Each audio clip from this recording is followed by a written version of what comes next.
Yon, sinabunutan ko.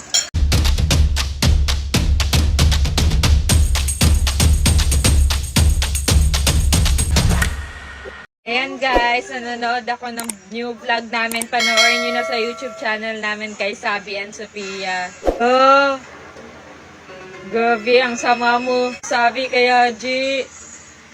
Tapos ayan guys, sinusubuan siya ngayon. Ay, shit. Kinain ni Blight. Yak. Tingnan mo dyan, tingnan mo yung sinabi ko kay Blight dyan. Huwag kang tumawa dyan. Basta sabi, watch and learn. Hala.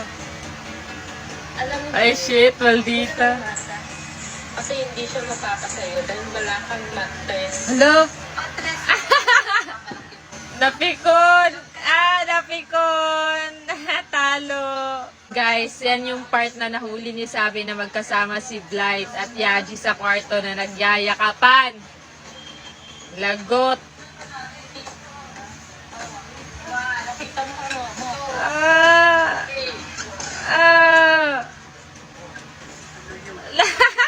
Lagot!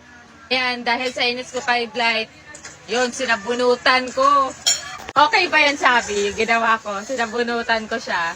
Hi guys! So ayun, nabudol ako ni TikTok. At ayan, napa-order ako kasi gusto ko talaga siya i-try. And guys, nagki-crave talaga ako ng oatmeal. Pero sawang-sawa na ako sa ibang oatmeal na kinakain ko. Kaya gusto ko i-try ito kasi guys, tingnan nyo.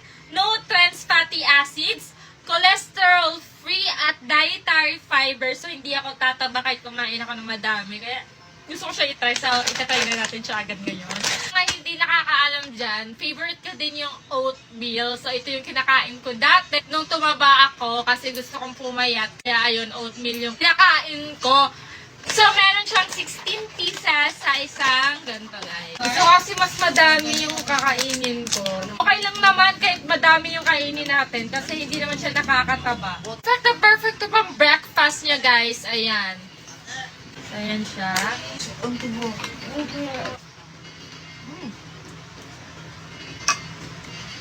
Kakaiba siya sa lahat ng oatmeal na natikman ko kasi ito, ang sarap.